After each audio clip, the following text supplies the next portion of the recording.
Kwa hiyo leo tunaondokea na awalam yatafakkaru fi anfusihim ma khalaqa Allahu samawati wal arda. Ni istifham ya inkari na taubihi hiyo kwa watu waliosoma balagha. Awalam yatafakkaru fi anfusihim, hivi hawajifikiri. Awalam yatafakkaru fi anfusihim, hivi hawajifikiri kuangalia ma khalaqa Allahu samawati wal ard, alichokiumba Mwenyezi Mungu katika mbingu na ardhini, wa ma bainahuma, na vilivyomo kati ya mbingu na ardhi, kwamba Mwenyezi Mungu hakuumba hayo illa bilhaqi, isipokuwa kwa haki.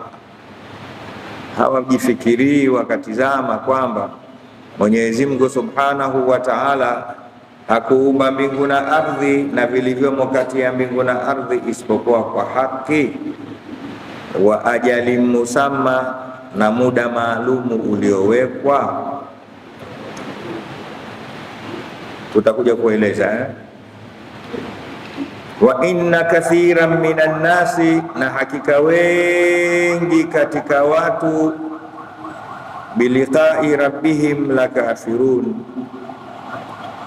ni wenye kukanusha mkutano wa kukutana na Mola wao.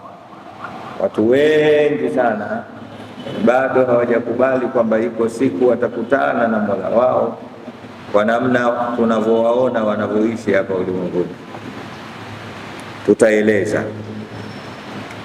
Awalam yasiru fil ardh, hawatembei duniani, fayandhuru, ili wapate kuona, kaifa kana akhibatu alladhina min qablihim, vipi ulikuwa mwisho wa wale waliokuwa kabla yao.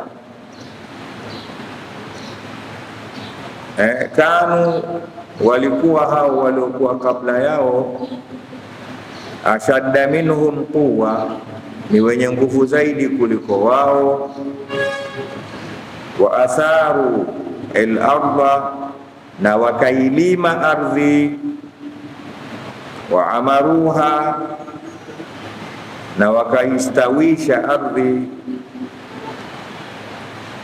akthara mimma amaruha, zaidi walivyoistawisha wao hawa wa sasa. Wajaatuhum rusuluhum, na kuna qiraa wajaatuhum rusuluhum cha Abi Amri. Unaweza kusema wajaatuhum rusul wa dhumma yasini, na wajaatuhum rus kwa sakin yasini, wasomaji Qur'ani. Wajaatuhum rusuluhum bil bayinati, na wakawaletea mitume yao hoja za waziwazi. Be ya taadia, tutaeleza. Fama kana Allahu liyadhulimahum, hakuwa Mwenyezi Mungu ni wenye kuwadhulumu, walakin kanu anfusahum yadhlimun, lakini walikuwa ni wenye kujidhulumu wenyewe. Thumma kana aqibata au thumma kana aqibatu, inategemea. Misafu imeandikwa aqibata au aqibatu, aqibata, basi unaweza kusema wakana aqibatu, kama tutakavyoeleza. Thumma kana aqibata alladhina asau su'a, kisha ukawa mwisho wale waliofanya ubaya, ankadhabu biayati llah, kuzikadhibisha aya za Mungu, wakanu biha yastahziuna, na wakawa kwa aya hizo ni wenye kuzicheza shere. Tutasoma mpaka hapo tu kwa sababu ya wakati, na leo kuna mvua. Jana tunaanza kusoma na kueleza, kuwe makini. Tulisoma kisa katika mwanzo wa sura yetu ya kushindwa kwa taifa la Waroma, kushindwa na wale Waajemi, yani Wafursi. Kama tulivyoona, Waroma ni ahlul kitab. Tukisema ahlul kitab tunamaanisha ni watu walioamini kitabu cha Injili kilicholetwa kikamfikia Nabii Allah Isa ibn Maryam. Manaswara wao waliamini kitabu cha Injili kama Mayahudi walivyoamini Taurati. Kwa hiyo ikisema ahlul kitab wanakusudiwa hawa Mayahudi na Manaswara, na wengine wakawatia na watu wa Nabii Allah Daudi, kwa sababu wao waliamini kitabu kinaitwa Zaburi. Vitabu kutoka mbinguni vilivyokuja ni vingapi? Vinne tu: At-Taurat wal-Injil wal-Zabur wal-Furqan au wal-Quran au At-Tibyan. Qurani ina majina mengi inaweza kuita Tibyanu, inaweza kuita Furqan, inaweza kuita Qur'an, inaweza kuita Qur'an na kuendelea. Kwa vitabu vilivyokuja ni vingapi? Vinne. Nabii Allah Musa alayhi salam aliteremshiwa Taurati. Isa ibn Maryam akateremshiwa Injili. Wakavichanganya hivi vitabu viwili, Taurati na Injili, vikaitwa Bible. Wakaweka mle ndani Agano la Kale na Agano Jipya. Agano la Kale kwa maana ya nini? Taurati, Injili, Agano Jipya. Wakaweka humo, na bahati nzuri wakayatoa maneno mengi kutoka kwa Mungu Subhanahu wa Ta'ala, wakaweka maneno ya wanachuoni wao. Ndio wao wanaita, kuna Marko, kuna mwingine Luka, mwingine Matayo, mwingine Yohana, mwingine Barnaba. Wakatoa majina ya Mungu, maaya ya Mungu yale, wakaweka maneno ya watu. Ndio kitu kinaitwa kisheria at-tahrif. Tahrif ni ile kuichakatua au kuvichakatua vitabu vya asili vikawa hivi vilivyo sasa. Sawa? Kitu ambacho Qur'ani imekataa. Qur'ani imekataa kuchakachulika, na kila aliyojaribu kuichakachua Qur'ani alifeli yeye mwenyewe, akacheka akaenda zake. Na Mwenyezi Mungu Subhanahu wa Ta'ala akawa na maneno mengi ya kuonyesha kwamba hiyo haichakachuliki. Wa in kuntum fi raibin mimma nazzalna ala abdina fa'tu bi suratin min mithli wad'u shuhada'akum min dunillah, mpaka mwisho. In kuntum sadiqin, akasema fa in lam taf'alu, kisha akasema walan taf'alu. Mungu kasema wazi, ikiwa mnashaka kwa hii Qur'ani tunayoiteremsha kwa Mtume Muhammad sallallahu alaihi wasallam, basi leteni yenu, tena sio yote, angalau sura. Kuna sehemu nyingine ameambiwa japo aya, leteni. Akasema fa in lam tafalu walan tafalu, msipofanya na kamwe hamtofanya. Msipofanya na kamwe hakuna mtakayeweza kufanya. Akaambia fattaqun nar allati waquduha an-nasu wal hijara uiddat lil kafirin, kama ogopeni moto bwana. Kwa hiyo Qur'ani imekataa. Sisi tunaotembea katika miji tofauti tunashangaa, kila unapokwenda alhamdu inabaki alhamdu ile ile. Ndani ya miaka sasa mingapi? Karne 10 na karne ngapi sasa? Hii mwaka 1400 ni karne ngapi? Karne 14 15 1447 tushaingia. So mchezo, hata ingia kwa karne 10 tu Ndani ya Qur'ani hakuna zilipendwa kwamba aya hii ya zamani kila siku inna a'tainaka al-kauthar hii zilipendwa, hii tulete inna nyingine ya mpya, yani inabaki inna a'tainaka. Kila ukisikia utadhani inashuka sasa. Cha ajabu inna a'tainaka hiyo ndio hiyo kila sehemu. Ukienda China swali wanasema Kichina hawana ya inna a'tainaka, hiyo inna a'tainaka.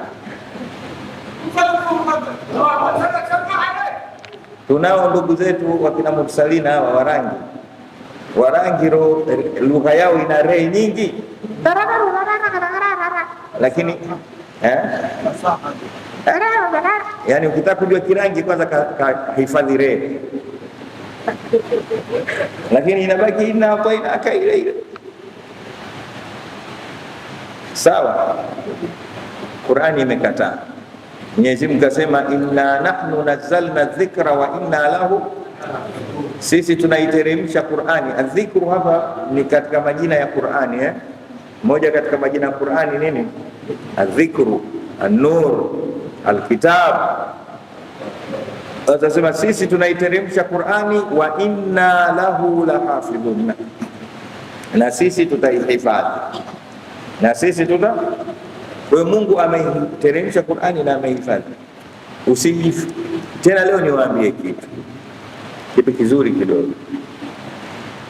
Sisi kikubwa tunachotakiwa tuisome Qur'ani, tuijue, kisha tuitumie.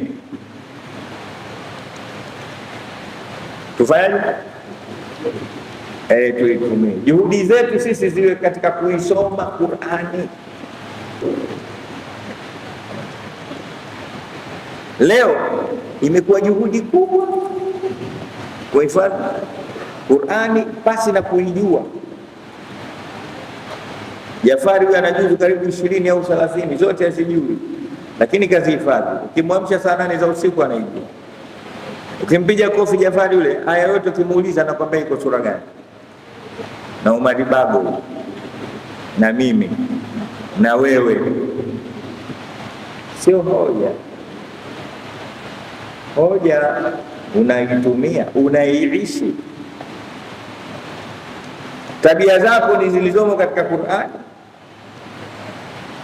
Na Aisha radhiallahu ta'ala anha wa ardaha aliulizwa, akaambiwa sifu lana Rasulullah au sifu lana khuluqa Rasulillah au kama suilat, kama alivyoulizwa, hebu tutajie tabia za mtume zilikuwaje? Jawabu lilikuwaje? Kana khuluquhu alquran, kana khuluquhu, zilikuwa tabia za mtume wenu ni Qur'ani. Ai li'annahu kana Qur'anan yamshi fil ardh, mtume sallallahu alaihi wasallam alikuwa ni Qur'ani yenye kutembea. Mobile Qur'an. Hicho ndio kinachotakiwa. Umehifadhi kuhifadhi, lakini ule kama Qur'ani inavyokutaka ule, unywe kama Qur'ani inavyokutaka unywe, uvae kama Qur'ani inavyokutaka uvae, uowe kama mwanamume, uolewe kama mwanamke kama Qur'ani inavyotaka, uuze na kununua kama Qur'ani inavyotaka, uajiri watu na kuajiriwa kama Qur'ani inavyotaka, ulale na kuamka kama Qur'ani inavyotaka. Maisha yako yote iwe nini? Hudan lilmuttaqin. Umeeleweka vizuri? Kwa hiyo Qur'ani itabaki kuwa ni Qur'ani mahfudh, kwa sababu Mungu mwenyewe amesema mimi ndio nateremsha Qur'ani na nitaihifadhi, itabaki mpaka siku ya Kiyama. Mkihifadhi msihifadhi, mimi naihifadhi. Juhudi, nasema narudia tena, fanyeni juhudi mkaijue Qur'ani na muishi Qur'ani. Hakikisheni mna walimu wengi wanaojua Qur'ani wa kusomesheni nyinyi na watoto wenu, majumba yenu yatawaliwe na Qur'ani. Ndicho kinachotakikana. Tahfidhi al-Qur'an mwenyewe Mungu subhanahu wa ta'ala. Wajanja wanachokufanya kikubwa sasa hivi, neno baya hili kidogo nasema, nyie muhifadhi sana Qur'ani lakini msiishi ki Qur'ani. Ndani ya Qur'ani kuna vitu, ndani ya Qur'ani kuna sheria. Nendeni mkahukumiane kwa sheria ya Qur'ani. Ndani ya Qur'ani kuna kuabudu, nendeni mkaabudu kama inavyotaka Qur'ani, na hicho ndio kikubwa. Lakini ndani ya Qur'ani kuna siasa, nendeni mkawe na siasa kama za Qur'ani. Maisha yenu yote wewe, alif lam mim dhalika alkitabu la raiba fihi hudan lil muttaqin alladhina yu'minuna bil ghaibi wa yuqimuna as-salata wa mimma razaqnahum yunfiqun. Namaliza kipengele hicho kwamba Qur'ani ni kitabu miongoni mwa vile vitabu vingapi? Vinne, kilichokataa kuchakachulika, kilichokataa. Lakini vingine vyote vimekaribia kuwa havipo, bali kuna maneno ya watu, kuna maneno ya Mathayo, maneno ya Marko, kuna maneno ya Barnaba, kuna maneno ya Luka, kuna maneno, lakini maneno ya Allah yamebaki katika Qur'ani. Wakitaka mkitaka, wakikataa mkikataa, ndio hivyo hivyo. Na mwenyewe kasema vitabu vyote vinavyoandikwa, hata mimi naandika sana vitabu, lakini mwisho nasema wa intajib aiban fasudda alkhalala fajalla man la aiba fihi wa ala. Naandika kitabu changu hichi kama mwanadamu, kuna makosa, ukiyakuta makosa humo ni sitiri, kwa sababu asiyokosea ni Mungu peke yake. Vitabu vyote, magazeti yote yanaandikwa hivyo, lakini kitabu cha Qur'ani Mungu akusema mkikuta aibu, kasema dhalikal kitabu la raiba fihi, ubingwa kabisa, kitabu hakina makosa. Msalini kwa Muhammad. Lakini cha ajabu anasema kitabu hakina makosa hichi, kitabu hakina shaka. Sisi tulioletewa ndio tuna mashaka nacho, tunakitia makosa sisi, wajinga kabisa. Umeelewa sio? Au mjelewa? Vitabu vyote vilivyosoma mashule vina mwisho inakuja content ndogo, anasema ukikuta makosa humo ni sitiri, mimi ni mwanadamu, asiyokosea ni Mungu. Mwenyezi Mungu anasema dhalikal kitabu la raiba fihi. Mbele akasema alhamdulillahi alladhi anzala ala abdihi alkitaba wa lam yaj'al lahu alafu qayyiman liyundhira. Alhamdulillahi alladhi anzala ala abdihi alkitaba wa lam yaj'al lahu, yani ameteremsha kitabu Mungu hakina jongo jongo, ndo iwaji, hakuna kubabaisha babaisha, hakuna tantarira kwenye Qur'ani. Inna hadha alqur'ana yahdi lillati hiya Qur'ani, ama Qur'ani hii inaongoza mambo hivi yamenyooka. Vitabu vingi unaweza kusoma vitabu vya mtunzi mmoja, huko anaandika huko anajipinga. Qur'ani haijipingi, labda uijui. Mwenyezi Mungu ajalie Qur'ani rabia qulubina wa shifaa sudurina wa dhahaba ahzanina wa kafara lisayiatina, na anawirisha nyoyo zetu. Mtume Muhammad sallallahu alaihi wasallam katika hilo anasema idha kana hadha alquran fi ihadi, idha kana hadha alquran fi ihadi, ikiwa hii Qur'ani yote imeandikwa katika kigozi. Ihab ni kigozi, thumma waqturika mahtaraka, kisha kigozi kile kikatiwa kwenye moto ili kiunguzwe, hakitowaka. Ingekuwa mitani ingesema dada deki, lakini sisemi. Mtume anakuja hivyo, anasema lau Qur'ani yote imeandikwa kwenye kigozi cha mbuzi au cha ng'ombe au kondoo, kisha ukakichukua kile kigozi kile ukakitia kwenye moto, akiwaki. Kuna wajinga walifanya hivyo. Walifaje? Waliandika Qur'ani nyingi katika msala hivi, waandishi wazuri, kisha akaenda kupiga moto, viliwaka vyote.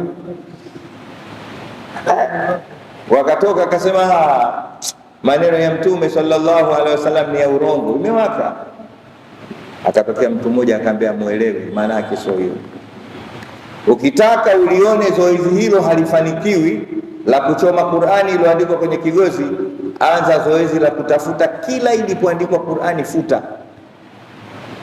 dunia nzima, tembea na kila aliyohifadhi Qur'ani, hata Walidi Alhadi muue, mtoto mdogo mkubwa, nenda kafute Qur'ani yote Dar es Salaam na wote waliohifadhi Qur'ani wadaa mikoa 27 ya Tanzania, mikoa mingapi ya Kenya, dunia nzima, hakikisha hakuna Qur'ani iliyoandikwa popote, kisha baki na Qur'ani yako katika hiyo ngozi. Hapo ndio utamuona Mungu nani. Yani ibaki hiyo tu, ikibaki hiyo tu haitowaka. Lakini ikiwa utachoma hii mimi ninayo, si iko ukubali. Inna nahnu nazzalna dhikra wa inna lahu na mwenye kaisifu Qur'ani, shifaa linnas, nuru, wajaakum min Allahi nurun wa kitabun mubin, kitabu cha wazi. Lakini cha ajabu bwana, tunayo Qur'ani kuna njaa, tunayo Qur'ani tunaumwa, tunayo Qur'ani tunagombana, hatuelewani, tunayo Qur'ani tunateswa na kuteseka. Wenye Qur'ani, kwa hii Qur'ani kweli kweli akaifanyia mtu kazi, umtesi. fa idha qara'ta al-Qur'ana ja'alna bainaka wa baina alladhina la yu'minuna bil akhirati hijaban mastura. Anasema ukisoma Qur'ani hivyo ilivyo, hivyo itakiwavyo, tunakuweka kati yako wewe, tunaweka kati yako wewe na wasioamini na maadui zako hijaban mastura, pazia lenye kustiriwa. Mtu wa Qur'ani ufanye kitu. Mwenyezi Mungu na sisi abjele katika hapo. Hiyo inachotakiwa tuisome Qur'ani na kuifanyia kazi. Sawa? Sasa jana tuliona hicho kitu kwamba kuna watu wanaitwa ahlul kitab, nao ni hawa Warumi waliopambana na Majusi. Majusi sio ahlul kitab, ni taifa ambalo lilikuwa haliabudu Mungu, linaabudu nuru, linaabudu mwangaza. Tukatoa mfano hata hii taa, akija hapo Majusi anaisujudia ile. Hata tochi akiona kibatari kama Mungu, wewe sema alhamdulillah. Wewe ungekuwa saizi unaabudu vipi? Maana hata sigara usingevuta, unaacha sigara moto, unaanza kuabudu ule moto wako wa sigara. Wale wanaitwa Majusi. Ndio maana tumefundishwa dua sema alhamdulillah alladhi hadana lihadha wama kunna laula. Kila siku sema hivyo, namshukuru Mungu ameniongoza kujua Mungu wa kweli. Saizi ingekuwa naabudu moto mimi, unapita kwa mama ntilie naabudu, unapita sisi kwa mama lishe unasujudu, ukiona treni unasujudu, taa zikiwashwa, jua likitoka, mwezi mwanangu singekonda mama taisa. Maki kama hizi gari siku zote zina taa, kuna taa ya dashboard, taa ya radio, taa ya kuona ndani, taa ya barabarani. Sasa una misikiti mingapi? Lakini Uislamu ni dini takfifu. Mkwambia Mungu mmoja, Mungu la ilaha illa Allah Muhammad, na ana takfifu nyingi sana, nyingi. Ni dini nyepesi. Juzi tulikwenda Kigoma na baadhi ya wanangu, tukapita kule Mwaloni Pwani, tukapita dagaa limeanikwa. Unajua dagaa la Kigoma yani limeanikwa kutoka hapa mpaka kule lango la juu. Dagaa samaki mdogo kama kidole. Nikakumbuka maneno yetu kuhusiana na bahari, kwa maana na maziwa na mito vipi. Akasema tahuru ma'uhu hilun maitatu, ni tahara maji yake bahari, maji ya bahari ni tahara, na maana kina maziwa pia lakini ni halali mfu wake, yani mfu wa baharini na maziwani ni halali kwenye mito. Nikaambia lau si hadithi hii hawa dagaa wote hapa leo haramu, kwa sababu wasingelika ili fanya lazima uchinje. Na unataka kula dagaa fungu moja, sasa wapate wazima, uelekee kibla, kisha uwachinje. Unachinja dagaa ngapi? Na Ramadhani umetamani kufuturu dagaa Basi dagaa mkubwa udufi, unajua udufi, udufi kile kipronzi kiduchu kama kucha hivi, kichwa chake utakiona na shingo yake ilipo. Sasa utamchinja na panga na kiwembe au na kitu gani? Huo ndio Uislamu kama utaki kujua. Tahuru ma'uhu hilun maitatu, huo ndio Uislamu. Mwenyezi Mungu atubakishe katika Uislamu sisi na vizazi vyetu. Nimetaka kueleza hilo. Sasa walipambana wale watu Waajemi wasiokuwa na dini, wakawashinda wenye dini. Kituko hicho mushirikina wa Maka wakatoka oyehoye, wanafurahi, wanamwambia Mtume sallallahu alaihi wasallam na masahaba ridwanullahi ta'ala alaihim ajma'in kwamba ikiwa wale mushirikina wenzetu, mushirikina wamewashinda wanaoabudu Mungu wenzenu, na sisi muda mfupi si mrefu tutawashindeni. Kitu kile mtaani kwa wale waliomwamini Mtume Muhammad sallallahu alaihi wasallam na Mwenyezi Mungu kikawatia unyonge, na wengine wakasema watu wa kweli wanashindwa na waabudu moto vipi? Wanaanza watu vikao. Mungu akasema msio na nafasi. Baada ya ushindi wao, kushindwa kwao, nao muda mfupi, haitopata miaka 9, haitozidi miaka 9 watashinda. Na kweli mwaka wa 7 wakatokea vita, wakashinda. Tukio lile la kushinda wale ahlul kitab liliambatana na ushindi wa huku wa Mtume Muhammad sallallahu alaihi wasallam na sahaba zake kuwashinda mushirikina wa Maka katika siku za Badri, mwezi wa Ramadhani kama hivi, mwezi 17. Ndio akasema wa hum min ba'di ghalib wa kadhalika sayafrahu. Nasemaje mbele? Mtafurahi baada ya ushindi wao. Usoma mwingi aya ya jana, wa yawmaidhin yafrahul almu'minun au mu'minin, mu'minun. Siku hiyo watafurahi waumini. Maana wana furaha ngapi? 2. Furaha ya kwanza ahlul kitabi wameshinda, na furaha ya pili wao pia wameshinda tena kwa kushindo, kwa sababu walikuwa wako 310 wakawashinda watu 1000. Napenda nirudi hayo Sasa baada ya tukio lile ndio Mungu anauliza awalam yatafakar. Baada hayo yote, na ndio tunaambiwa sisi vile vile, tafsiri inaanza hapo awalam yatafakaru fi anfusihim, hawajifikirii wenyewe kwamba ma khalaqa Allahu samawati wal ardh, Mwenyezi Mungu hakuumba mbingu na ardhi, wa ma bainahuma, na vilivyomo kati ya mbingu na ardhi, illa bil haqq, isipokuwa kwa haki. Tukae tufikiri, tuchekeche, manake fikiri. Wanasema atafakuru saa ibada, kufikiri muda mfupi ni ibada. Hebu kaa siku moja chekecha, usiache tu. Ibada kubwa ni kufikiri, ibada kubwa ni kufanya. Leo mambo yetu haendi kwa sababu hatujipi muda wa kufikiri.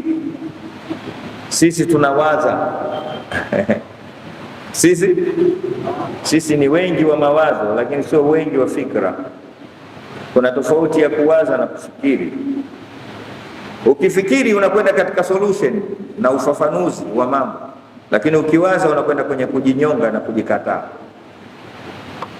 Nirudie, ukifikiri unakutokea katika upambanuzi wa mambo ukitumia fikra zako,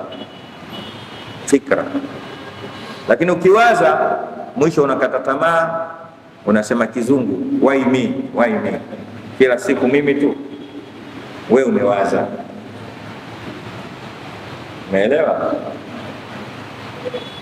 Inna fi khalqi samawati wal ardi wa ikhtilafi al-layli wan nahari la ayatin li ulil albab alladhina yadhkuruna Allaha qiyaman wa qu'udan wa ala junubihim wa yatafakkaruna fi khalqi samawati wal ardi, wanafikiri katika mbingu na ardhi kuna nini, Mungu ameumba mbingu na ardhi. Mwisho wanapata solution, wanasema rabbana ma khalaqta hadha batilan subhanaka faqina adhaban nar. Naona natija ya fikra. Ukifikiri mbingu ukaitizama, Sasa unaitizama mbingu na ukubwa wake, na ilikuwa so strong, imesimama, haina nguzo, haina mpasuko. Tabarakalladhi biyadihi almulku wa huwa ala kulli shay'in alladhi khalaqa almauta liyabluwakum ayyukum wa huwa al-azizu bil alladhi khalaqa sab'a samawatin, ameumba mbingu saba zimebebana tibaka. Alladhi khalaqa sab'a samawatin tibaka. Naona hii mbingu hii ya mwisho hii, kuna juu ziko 6, na kati ya mbingu kwenda mbingu nyingine ule uwazi ni mwendo wa miaka milioni 70 na kitu. Na mak ya mbingu kutoka hapa unapoiona mpaka hapo itakapoishia mwendo wa miaka milioni 70. Unafikiri kama hii rufu yako? Alladhi khalaqa sab'a samawatin zimebebana, ma tara fi khalqi rrahmani min tafawut, tangu ulivyoumba huoni tofauti. Farji albasara hal tara min futur, rudisha kutizama, je utaona mpasuko? Leo mmepiga rangi hapa, ilikuwa ushaoza hiyo rufu. Hiyo ina miaka si mingapi tu, lakini ishaoza. Mbingu tangu imeumbwa iko vile vile, na kupiga rangi wala kupiga chupio wala kuleta, na rangi yake haichushi. Mungu ametafuta rangi ambayo yenyewe hemsema kila siku ya blue. Binadamu ana kawaida ya kuchoka rangi Ndio maana tuna nyumba yako siku nyingine umepaka rangi nyeupe, siku nyingine rangi nyeusi, siku nyingine ya blue. Juzi nimeona nyumba moja ina rangi utasema keki ya birthday. Rangi za kizungu hizi. Yote kuhangaika kutafuta rangi mpya. Mungu tangu siku alipoumba mbingu akapiga rangi ile mpaka leo ndio hiyo, na mtu akipiga nyeusi utamuua. Utaona unaje tena kati ya nyeusi hapa. Sasa unatakiwa ufikiri. Fikiri. Ukifikiri hivyo utamuona Mungu subhanahu wa ta'ala. Inna fi khalqi samawati wal ardi wa ikhtilafi layli wan nahari la ayati liulil albab. Katika kuumba mbingu na ardhi na tofauti ya mchana na usiku kuna dalili za uwepo wa Mungu, liulil albab, kwa wenye akili. Wakina nani wenye akili? Alladhina yadhkuruna Allaha qiyaman wa qu'udan, ni wale ambao wanamwabudu Mungu katika hali zao zote, qiyaman wa qu'udan wa ala junubihim. Lakini mwisho wayatafakkaruna fi khalqi samawati wal ardh, wanajipa muda wa kufikiri katika umbile la mbingu na ardhi. Mwisho wanasema rabbana ma khalaqta hadha batila subhanaka faqina. Mwenyezi Mungu ajalie katika hao. Nenda kafikiri, sio naenda unafikiri mpira Simba na Yanga tunakaa itakuwaje mkao na calculator yako mahesabu. Unafikiri nini? Nenda kafikiri mbingu na ardhi. Tumsalie Mtume Muhammad. Nenda kafikiri Mungu. Sawa? Hapa Mungu anasema awalam yatafakkaru fi anfusihim, hawafikiri katika nafsi zao wenyewe kwa wenyewe. Hebu kajifikirisheni. Mungu anasema, anaona ajabu, kwa nini hamjifikirishi na mkaona kwamba ma khalaqa Allahu samawati wal ardh, Mwenyezi Mungu akuumba mbingu na ardhi, wama bainahuma, na vilivyomo kati ya mbingu na ardhi. Ndio sisi, kama jicho lako halina elimu ya kuweza kukufikirisha kati ya mbingu na ardhi, kaa wewe mwenyewe. Wewe ni mabaina samai wal ardhi, hebu jitizame wewe mwenyewe, macho yako, ndevu zako, pua yako, kifua chako, mkono wako, namna Mungu alivyokuchonga vizuri, umekuwa so handsome kama mwanamke, so beauty, yani ni mtu. Hebu kajitizame na maisha yako isiaka, acha mbingu na ardhi. Kule katika maneno mengine kasema wa fi samai ayatun lilmuqinin, huko mbinguni kuna dalili kwa wataalamu na watu wenye yakini. Lakini wa fi anfusikum afala tubsirun, nyie wenyewe hamumuoni Mungu. Yani hamumuoni Mungu katika nyie wenyewe. Kaa mwenyewe ujione, utamuona Mungu. Inafika wakati unasikia njaa, inafika wakati umeshiba, inafika wakati umelala. Hebu jitazame hapo ulivyokaa namna hiyo. Mungu muone hapo, yani umejitight hivi. Yani hiyo ni stage ya kujipiga jeki, wendi huku wala huku. Mungu huyo Allah ndio wa fi anfusikum, ndio wama bainahuma. Jitizame na wewe, jitizame. Ulikuwa na nywele nyeusi zimekwenda Jafari za nywele nyeupe. Nani kazipaka rangi nyeupe? Na wote hakuna mtu mwenye mvi nyeusi. mvi zote ni nyeupe. Waswahili nywele zao zote ni nyeusi, wazungu nywele zao zote njano. Usimeleka. Sasa katika zile zinazoitwa nywele, kuna nywele kipilipili, kuna nywele singa, kuna nywele kinyoronyoro, kuna nywele hata ukiichana vipi haichaniki. Ipake mafuta atakavyoipaka imekunja tu. Sawa, mimi najinyoa mwenyewe mara moja ndio naenda saluni, kwa sababu mimi ukininyoa nywele zote usipate, zinapeperuka kama unga, hazikai chini nywele. Allahu akbar. Wewe alikuweka nyusi hapa na hebu sasa nenda kazitoe hizo kama jiwe.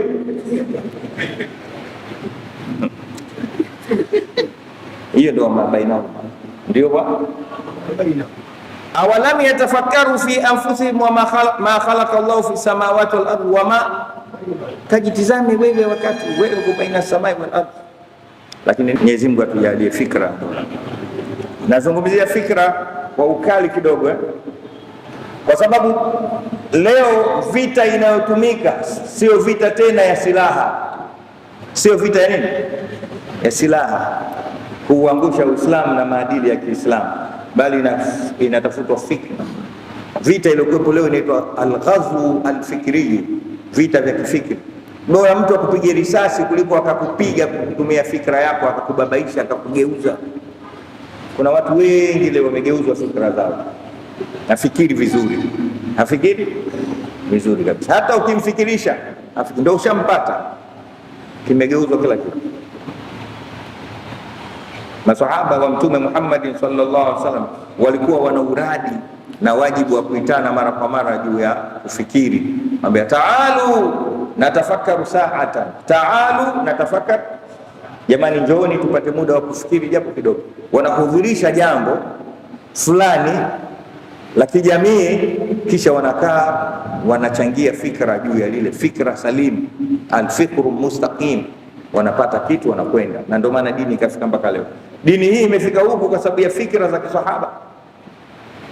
Hawakuwa na kompyuta, hawakuwa na simu, hawakuwa na ndege, hawakuwa na wino, hawakuwa na chochote, lakini walikuwa wana afkaru mustaqima.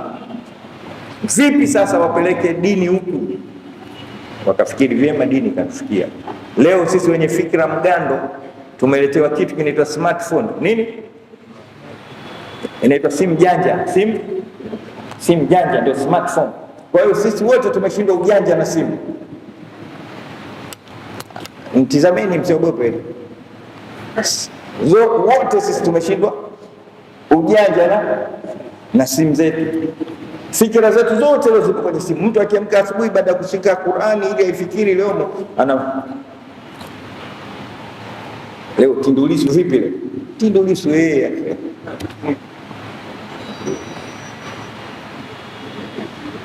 hapo tumekwama. Wote nyinyi mna simu wote, na zikipotea simu zenu wote na nyinyi mnapotea. Mwaka jana na kitu kama hivyo, kuna mtu hapa kaenda kutawadha kule akarudi, na mimi tumekuja sawa sawa, tunaingia kuswali.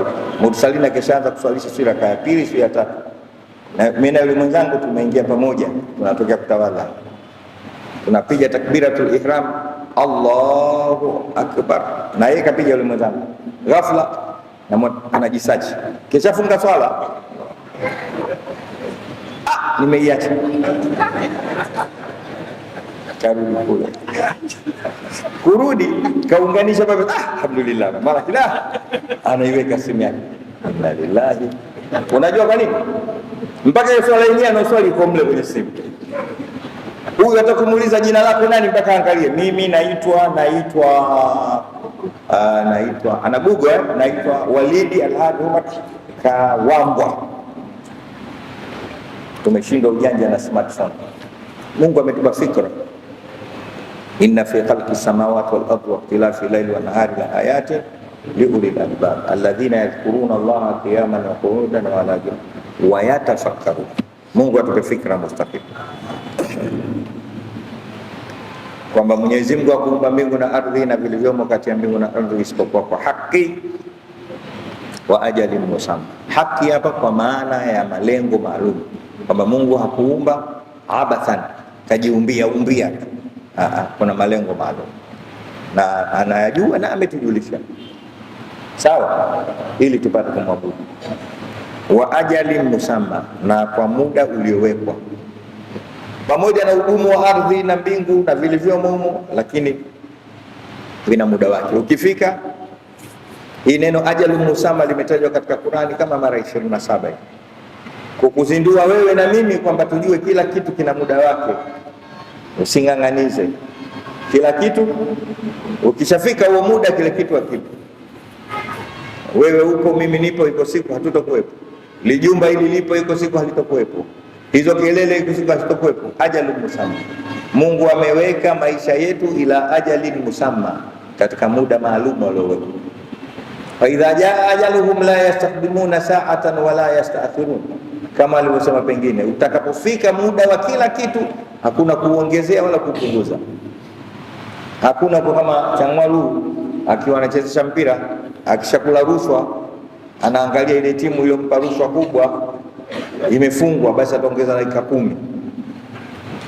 Aziishi hizo 10 mpaka wale walompa hela ashinde, na kama imeshinda ongeze dakika hata moja.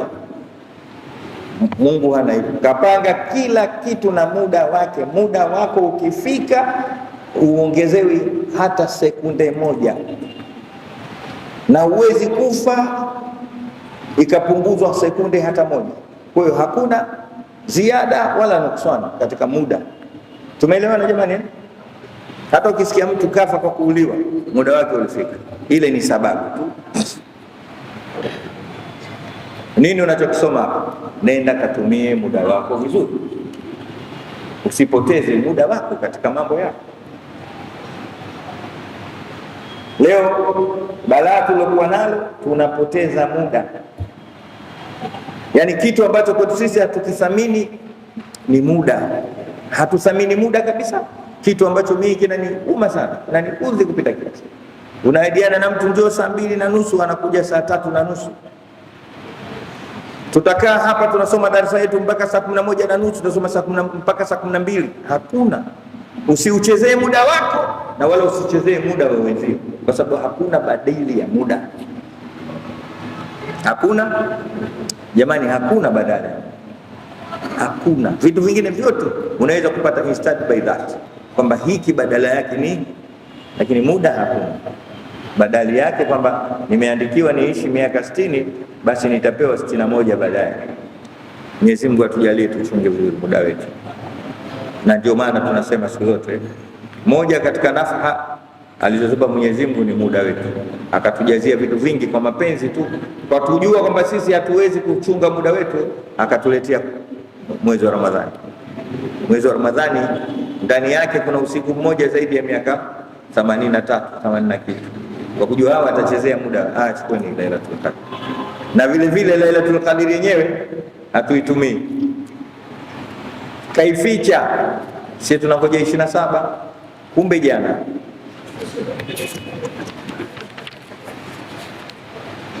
Umeona?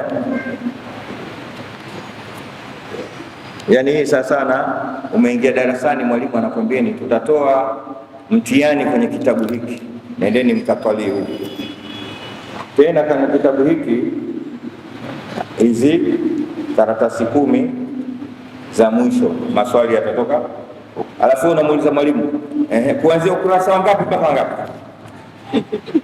Wewe bwege, soma zote tu hizi. Likitokea swali limeangukia utapata. Sawa? Sisi tunangoja 27 jana. Na dalili ya Lailatul Qadr, ikipita Lailatul Qadr siku ya pili kuna mvua. Imekuja ijaje? Mliolala jana, Mwenyezi Mungu atuwekee Lailatul Qadr. Tumeelewana? Haya, tunamaliza wa inna kathiran minan nasi biliqa'i rabbihim lakafirun, na hakika wengi katika watu ni wenye kukanusha mkutano na Mola wao. Jamani, tutakuwa na mkutano na Mungu, tutakuwa na mkutano na manake, tutakutana na Mola wetu, iwe itakavyokuwa. Mwisho wa siku sisi tutakutana na Mwenyezi Mungu kwa ajili ya kutuuliza na kutuhukumu. Mbaya sana hiyo, tunasahau. Sasa wa inna kathira minan nas, watu wengi wachache sana ndio wanahakikisha kwamba iko siku tutakutana na Mola. Na ukitaka kumjua anayekubali kwamba iko siku atakutana na Mola wake, si mwingine ni yule ambaye kwamba anaishi kwa vile anavyotaka Mwenyezi Mungu Subhanahu wa Ta'ala. Anavifanya vyote ambavyo Mungu anavitaka na anaviepuka vile vyote ambavyo Mwenyezi Mungu havitaki. Kuswali, anaswali kila siku anaswali, hangojei Ramadhani mpaka Ramadhani, kila siku, kwa sababu Mungu anamtaka mtu aswali masaa 24 ndani ya umri wake wote. Kwa mwaka mmoja apate swala 1800, swala 1800. Uhakikishe umeswali swala za faradhi 1800 ndani ya miezi 12. Tena huo ni ule mwaka mfupi. Mwaka mrefu ni swala 1825. Usipofanya hivyo, wa inna kathira minan nasi biliqa'i rabbihim lakadhibun. Mmoja aliwahi kusema bora useme Mungu yupo kisha ukienda kule ikaonana naye kuliko kusema hayupo kisha unamkuta anakungoja. Sisi tusiwe katika hawa wengi, bali tuwe katika wachache. Sawa sawa. Wachache ni wapi? Ni wale ambao kwamba wanahakikisha siku moja watakutana na Mola wao Subhanahu wa Ta'ala kwa ajili ya maswali. Sawa. Awalam yasiru fil ardi fayanduru kaifa kana akibatu alladhina, ndio kaifa kana akibatu alladhina min qabli. Sasa hapa Mwenyezi Mungu anafungua mlango wa utalii, anafungua mlango wa ile wizara ya utalii imetokana na aya hizi, ziko nyingi. Afalam yasiru fasiru fil ardi, unatakiwa wewe utembee, usikae tu, tembea. Anzia kuwa na utalii wa ndani na utalii wa nje. Umezaliwa Dar es Salaam, lakini usibaki Dar es Salaam tu, nenda kaangalie Tanga kukoje, Iringa, Mbeya kukoje, Mwanza, Simiyu kukoje, Kilwa, Lindi, Mtwara kukoje, Zanzibar, Pemba kukoje, Songea. Weka hela siku moja za kwenda kusafiri ukaangalie maisha ya watu. Fasafir takarraba anil awtani fi talabi al-ula fa fil asfari khamsu fawaid: tafarruju hammin wa iktisabu maisha wa ilmu wa adabu wa sohbat majid. Fasiru fil ardh. Sawa. Kisiju, nenda kaangalia huko kwetu Kisiju. Imam Shafi anasema usiwe kama nini, kuwa kama maji. Maji yakituama yanaoza, lakini yakisafiri yanasafisha na kusafika. Kwa hiyo watu wengi leo wamekuwa washamba kwa sababu wasafiri. Moja katika asbabu za ushamba ni kutosafiri. Moja katika asbabu za ushamba. Mtu vipi huyu? Yani akili yake ifunguki, hajasafiri. Yani Kariakoo Magomeni, Kariakoo Magomeni.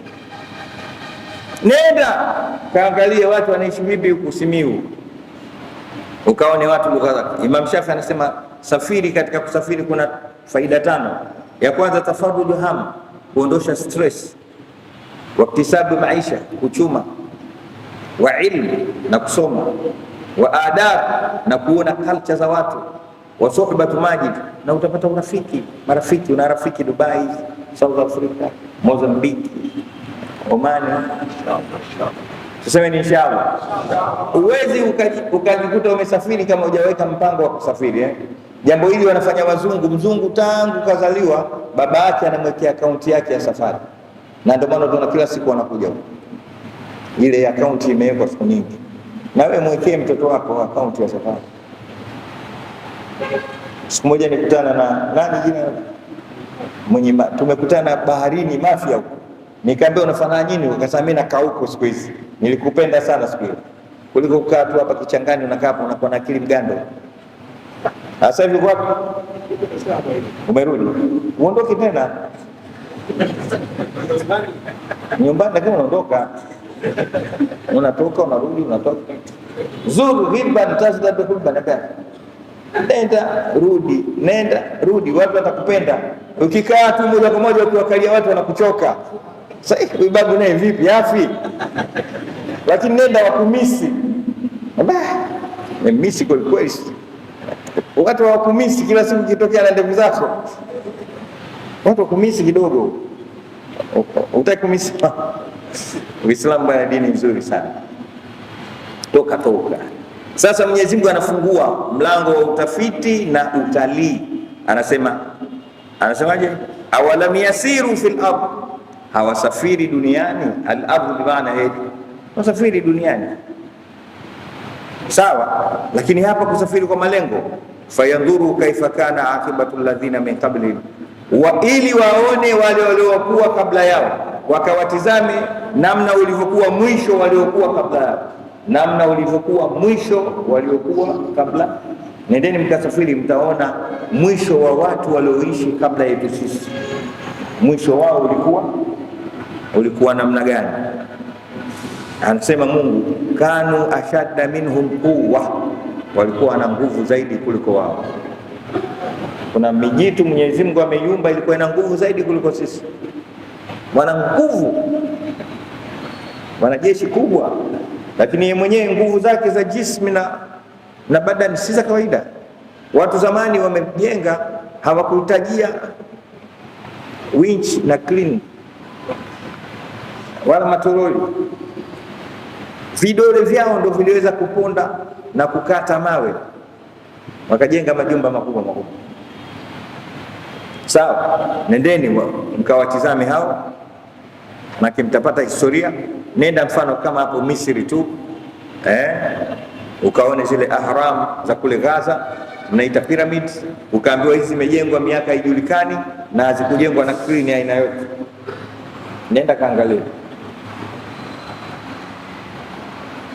katizame pyramids zile 3. Mimi nimeenda mpaka pale, alafu naambiwa tofali moja la lile jumba ndio tofali moja linatoka nguzo hii mpaka hii, ndio moja tofali. Watu walikuwa nabeba hilo wanakwenda nalo juu. Nyie hapo mnabeba watu wangapi tofali hiyo?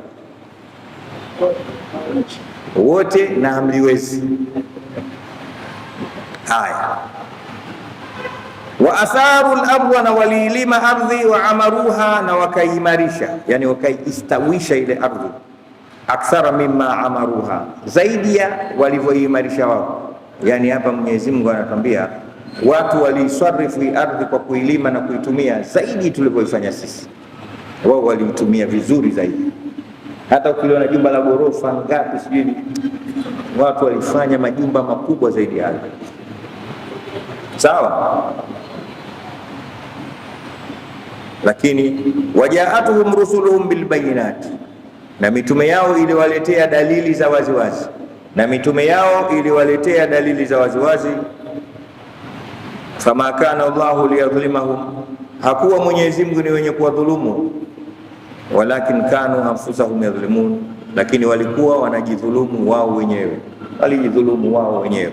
Mwenyezi Mungu akawaangamiza. Ndio anasema thumma kana akibatu alladhina asau su'a, kisha ukawa mwisho wa wale waliofanya vibaya, kisha ukawa mwisho wa wale waliofanya vibaya. Mwisho wao ulikuwa nini? Ankadhabu biayati llah, kuzikadhibisha aya za Mwenyezi Mungu, wakamkufuru. Wakanu biha yastahziun, na wakawa wanazicheza shere na kuzifanyia mzaha. Mwenyezi Mungu atukinge na hayo. Sisi tuzishike aya za Mwenyezi Mungu, tuende nazo. Wama arsalna min ayatin illa takhwifa. Mungu anasema hatuleti hizi aya isipokuwa kuwakofisha watu. Kwa hiyo tukofike na aya za Mwenyezi Mungu Subhanahu wa Ta'ala, zituweke katika sehemu ambayo yeye Mungu anataka. Wallahu wa rasuluhu alam, Mwenyezi Mungu na mtume wake ndio wanaojua zaidi. Sisi tumetekeleza tu kwa amri za mashaka zetu waliotuambia kidogo tunachokijua, na sisi tukifikisha kwa wenzetu. Allah Mwenyezi Mungu ajalie sote haya tuliowafanyia kazi, japokuwa tumeona burudani kidogo tuliyasoma, lakini twendeni tukayafanyia kazi. Rabbana anfa'na bima 'allamtana rabbi 'allimna alladhi yanfa'una rabbi fakina wa faki alana wa qarabatin lana fi dinina ma'alil qudri wa dhakar rabbi wafiqna wa wafiqhum lima tartabi qawlan wa fi'lan karama warzuqin kulla halalan daima wa akilla atqiya ulama nahba bil khairi wa nufa kulla syarr rabbana aslih lana kulla syur wa akhirna birridha minkal ulum wa qdi anna rabbana kulla duyun qabla an ta'tiyana rusulul manun wa firisur anta karam satar wa salatullahi ta'shal mustafa